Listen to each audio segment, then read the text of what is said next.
অত্যন্ত দুর্বল অবস্থায় সাহাবা আসলেন। ওমর ইবনে খাত্তাবকে চিনতে পারলেন না। পাশের ওই যুবকেরা রাখাল ছেলেগুলো তাকে এক বাটি দুধ দিলেন। তিনি দুধগুলো খাচ্ছেন, চোখের পানি পড়তেছেন, আর বিড়বিড় করে কি যেন বলতেছেন। দুধগুলো খাওয়া শেষ হওয়ার পরে হযরত ওমর বললেন, সাহাবা তুমি কি আমাকে চিনতে পারো নাই? আমি ওমর এসেছি তোমাকে নিয়ে যাওয়ার জন্য। তোমার খুঁজে তোমার জন্য অপেক্ষা করতেছে বিশ্ব নবী মুহাম্মদ মুস্তাফা সাল্লাল্লাহু আলাইহি ওয়াসাল্লাম।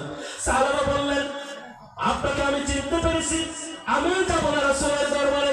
আগে আপনি আমাকে একটা কথা বলেন, আল্লাহর কোরআনের বিধান তো এখনো নাজিল হয়, কোরআনের আয়াত তো নাজিল হয়। আমি হযরত সাহাবা কাফের হয়ে গেছি বা মুনাফিক হয়ে গেছি এমন কোন আয়াত আল্লাহ নাজিল করছে কিনা সেটা আগে আমাকে বলেন। জোরে বলুন সুবহানাল্লাহ।